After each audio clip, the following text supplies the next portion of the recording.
Actually, I've been to Trump's house. Assalamu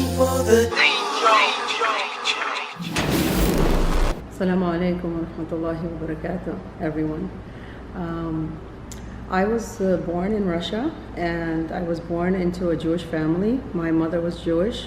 My father, however, was Armenian, and he's Orthodox Christian, but I was never raised with him. I was raised with my mother. Growing up, I went to yeshiva. It's a Hebrew school. It's very well known. There's one called yeshiva, I forgot the name, Beis Yaakov Yeshiva for girls. And I used to speak Hebrew. I used to read and write for about 3 years until I moved to New York.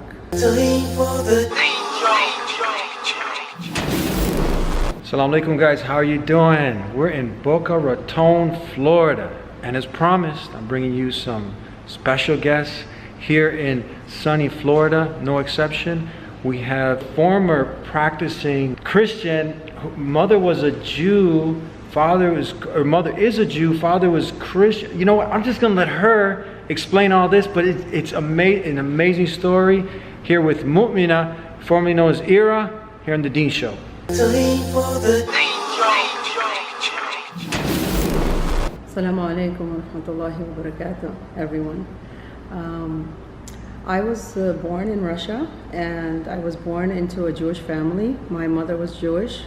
My father, however, was Armenian, and he's Orthodox Christian, but I was never raised with him. I was raised with my mother. Growing up, I went to yeshiva. It's a Hebrew school. It's very well known. There's one called yeshiva, I forgot the name, Beis Yaakov Yeshiva for girls. And I used to speak Hebrew. I used to read and write for about 3 years until I moved to New York. And then, as you know, they say you don't use it, you lose it. So I lost it. Growing up, I was not very religious. We didn't practice Judaism in our house. We even ate pork. My family, being Russian communists, back in the days in Russia, they didn't really practice any religion. Sometimes they were even atheists, and I used to hear things like, oh, when everything is good, look, there's God, you see, thank God. And when things went bad, it was like, oh, where's God? There's no God. So growing up, I was a bit confused, so I didn't practice any religion at all. I used to just say things like, even there's no God and astaghfirullah, and I really didn't believe sometimes that there was a God due to all of these confusing, comments that were made in my family throughout.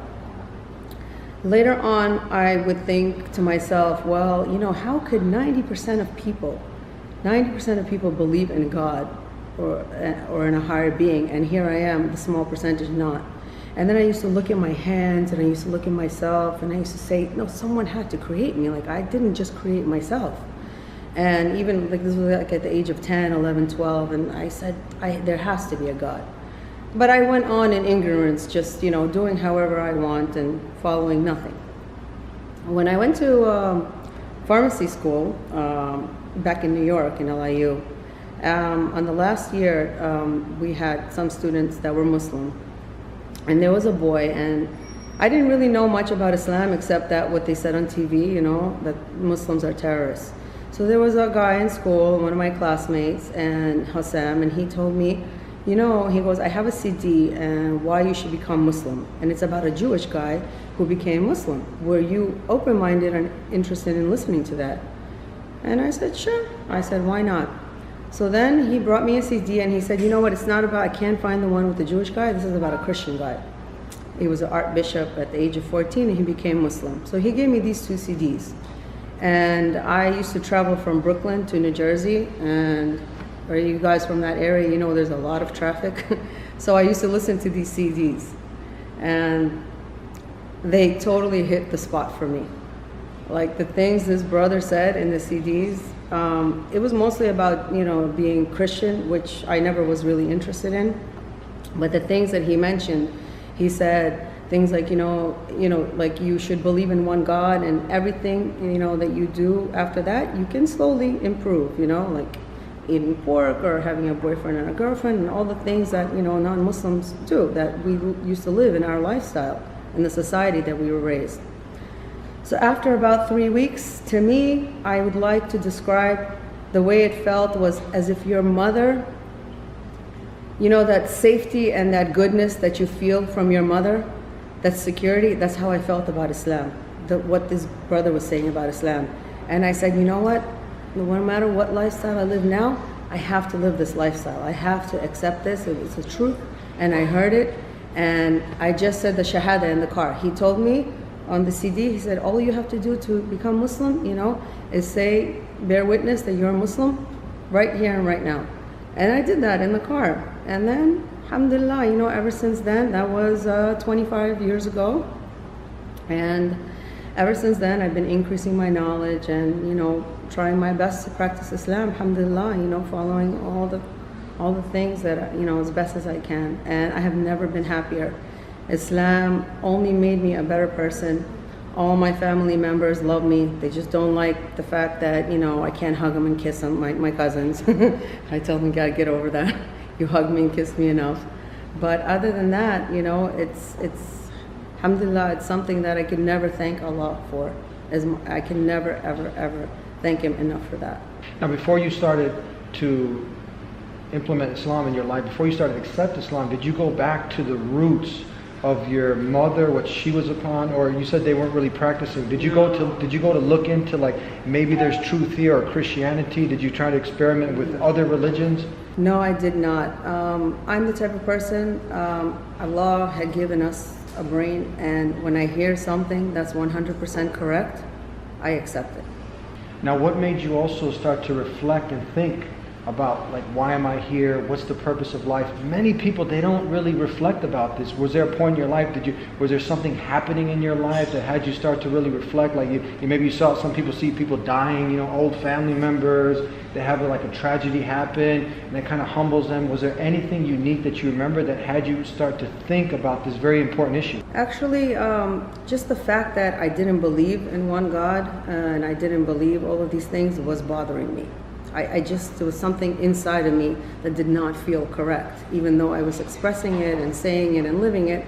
And then I just was, you know, sleeping in bed, and I used to just look at myself, and mostly I remember looking at my hands, and I was like, look at like these veins and like all this blood flow, and like, it's just, I was amazed by the fact that I was feeling one thing, you know, and saying and expressing one thing, but it's not the case. Someone had created you. It wasn't anything that happened in my life. It was just a normal, I think, what's inside of us that God put in us, the innateness. How do you feel now? You said this, you took the Shahada, that was 25 years ago to this day. Did you start to implement? Some people, okay, they, like you said, it's innately built in every human being. When that truth comes, right? There's a lot of man-made religions.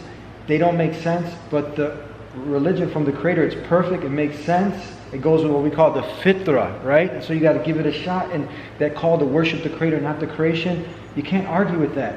It's simple, it makes sense, and the evidence is just overwhelming. I mean, it's just so much there. Someone is sincere and humble, and they look for the truth, they'll find it in Islam. Now, many people, they accept the truth, but now there's some action that needs to be followed. You got to start establishing the prayer, right? For Muslim women, that modest dress code. How was that? Did you, some people implement right away? Did it take some time? Was there some struggles with that? Actually, in the beginning, the prayer, alhamdulillah, was not a struggle. I started to read the books, and I started to read the, you know, the Fatiha and what I needed to do in order to do the prayer. One of the hardest things in the beginning for me was not to eat those ham sub heroes that we used to have in New York. But alhamdulillah, I switched over to Turkey, you know, and then that helped a lot. As far as the hijab, I always knew you had to wear it, but for the first 5 years of my life, I did not wear it. The reason being is I was embarrassed. You know, I was embarrassed of what people thought about me. And then as the years passed by, I always knew that I had to wear it, and I always felt bad that I wasn't. I always made dua, I made supplication to Allah, oh Allah, please don't let me die without putting on the hijab, you know, give me the power to do that. And one day I said to myself, you know, I have people coming into my pharmacy that I counsel all the time. They come, you know, exposing their body parts naked and however, and they come in front of me, and you know, and here I am covered up. I said people need to appreciate that, and mostly I need to appreciate that. You know, this is Allah gave us as a protection. And so I said, enough being embarrassed. Other people should be embarrassed to expose themselves, not me to expose myself the way I am. And I just went to work one day. I put on the hijab and I came in and they're like, who are you? They thought I was a floater pharmacist. And I'm like, it's me. Didn't I always tell you guys you should wear hijab? Because they used to ask me, they used to say, well, how come she's wearing it and you don't wear it? And I don't want to make, the Muslim people look bad just because I'm committing something that's a sin. And it is a sin in Islam. It's black and white. So I used to tell them, you see her? I said, she's doing the right thing. You see me? I said, I'm doing the wrong thing. And I had several people ask me that throughout my pharmacy days when I used to work in New Jersey. And so, alhamdulillah, I put it on and I fought myself all day and in the morning, and it was terrible the way I wore it. But I said, you know what? That's it. I got to do it. And now, of course, I can never take it off. It's like part of me, part of my identity. And that's another thing. People didn't know that I was Muslim. So if you're not dressed properly and you're not, obeying what Allah has, commanded on you for your own good, then people really won't know who you are. And I did not want to be embarrassed of who I am. I'm very proud that I'm Muslim. Alhamdulillah, very, very proud and very passionate about my religion. Tell us, how do you feel, sister, here practicing Islam in Florida? This is Trump's not too far from here, is he? Yeah. How do you feel? Do you feel there's some heat now on you? Do you feel like any backlash? How is the climate here towards Muslims in Florida? Actually, I've been to Trump's house not too long ago. I work with someone who is a member of Mar-a-Lago in West Palm Beach, and for several years she's been inviting me over and over and over to come to have some meetings over there. And I went over there. They treated me like royalty. I didn't feel comfortable going over there, but he wasn't there. But they took me, the butlers, the staff, the woman that works for me, and we had a very good time. As far as being intimidated or anything like that, no, I'm not. Alhamdulillah, I believe in whatever's going to happen to you, and your destiny was going to happen to you. You just have to do your best, and make a good impression for people. Your behavior should be the best always, in front of your outside or inside of your house, and you just have to be a good Muslim and submit yourself to Allah. And then eventually, actually, I think all of the bad exposure, there is good coming out of it, because there's a lot of people that ask me about Islam at work. A lot of people ask me about Islam, and I am able to talk about it in my particular workplace. It's not corporate. My cousin owns the place. We fight all the time. It's in Russian. But he's like, oh, stop spreading this propaganda here. I'm like, what do you want me to do? They're asking me, And so here and there we talk about it, and yeah, it's a lot of good stuff is coming out of this. People are interested and they want to know, and a lot of times they research, they hear the truth, they accept it however they go about it. But there are a lot of people that are becoming Muslims, the number one growing religion, and it will continue to be so, inshallah. For the common mantra that we hear many times, people will espouse, they'll say that, oh, the Muslim woman, they got her all covered up, she's oppressed, right? What do you say when you hear that? As a Muslim woman who's wearing hijab, practicing Islam? Well, I can tell you from both ways. From not practicing, being a non-practicing Muslim, I grew up in New York, in Brooklyn, Brighton Beach. I used to walk in a two-piece bikini on the beach, practically my whole young life. And to someone who says that, a Muslim woman is being oppressed because of the way she's dressed, absolutely not. I see it the other way, because the expectations are very high if you're, not Muslim. They're very high. Everyone always wants to look good, expose as much private parts as they can. Their husband walking around, displaying them. No, you are a treasure and a beauty, and you should be covered. And that beauty is not for everyone to see. And that's what I tell all the people, that I work with, that ask me, well, you're so covered, you must be hot. No, I'm not hot. I used to be more hot when I used to be on the beach or on that boardwalk or outside wearing nothing. Yes, then the sun hits your skin and you sweat a lot more. Here, you're covered, and you're not that hot. I love it. I do not feel any kind of, I don't miss anything that I have done before, If I want to go and, in a bathing suit or whatever, I have my backyard that's fully covered, and I could do that. There's nothing, I go to the beach, I go just like this, swimming. It's no problem. It's great. I don't have to worry about people seeing me, seeing my fat, seeing my this, seeing my that. all my imperfections, you know. It's not for anyone to see. It's only for your husband and your family. Just a couple more questions for the people out there. Also, you know, Islam being the most misunderstood way of life, but as you said, it's the fastest growing way of life in the world. And you just cleared one of the many misconceptions of Muslim women being oppressed. You're a Muslim woman. They've gotten to hear it from you, and we usually often tell people, go speak to the Muslim woman, right? Instead of coming up with these things from the media and from your own mind. And tell us, can you, now that you found purpose, your living purpose, comparing it to when you didn't have Islam to now, how does it feel? Yes, before Islam, there was no purpose, there was no worship, there was no creator, there was no maker, there was just, you basically worship others and yourself. It feels great that I know that, you know, I have a purpose in this life, and then inshallah, God willing, you know, there's an afterlife for me.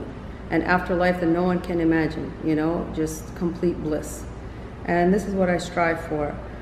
Before, back in the days, I've always felt empty, did whatever I wanted to do, depressed, and just like doing things wrong to make myself feel better, drinking, and you know, just the whole society, socializing the wrong way, going out with the wrong people, a lot of mistakes. Your intellect is not there when you don't have guidance. It's just, you can't use it very well. What advice do you have, sincere, genuine advice for anyone who's tuned in, right? They're watching the show, they're watching the Deen Show, they're hearing your story, they like the message of that pure monotheism, connecting with the Creator, not worshiping the creation, you know, doing good deeds, having a blueprint for life. But there's apprehensions. What's my family going to say? You now coming from a background that your mother was Jewish, your father was Christian, right? People are also timid, scared. That courage that they need is not there, but they want to accept, and they're going through many of these apprehensions. What advice do you have for them? Well, the first advice I have for them is that those people that make you feel might be, you know, intimidated, your family mostly that you love right now so much, they're not going to be here for you once you die. You're going to be all by yourself, and you're going to answer to your maker, your creator, okay? What you have done and how you have lived on this earth. Second thing is, if you maintain once you become Muslim, you are a much better person. You have more patience with your family. Your family will see all of the good things, as many new convert Muslim families do. They even do admit it. You know, they just don't like that what they hear because maybe they're ignorant, the media, so on and so forth. My best advice is, if you believe in Allah and you believe that you have one creator, one maker, and you should worship him in the way that he wants to have worship, don't let anything stop you. Make the witness, the shahada, you know, take your shahada, and you worry about everything else later on, but everything will fall into place. You just have to maintain the respect. My family, they don't like the fact that I'm Muslim, okay, for several reasons, but do they love me? They love me so much, okay? I'm tough a little bit with them, you know. I tell them, look, I don't, you know, tell you what you have to do. I don't tell you about your religion, the churches you go to. You have to respect. We all have to respect each other, and that's what you have to make your family, your friends understand. I had a lot of friends back in the days that actually, now I'm getting back together in touch with them. Because in the beginning, I became a new Muslim, and I didn't know how to handle it. It's very important to know how to handle relationships when you're a new Muslim. You know, don't be too extreme, don't say this is haram, just learn, ask somebody. Always ask somebody if you don't know the best way to handle it, whether it's an imam, a sister, or someone that you know you can trust and give you good advice. Sister, thank you so much for joining us here on the Deen Show. Jazakallah khair. My pleasure, really good.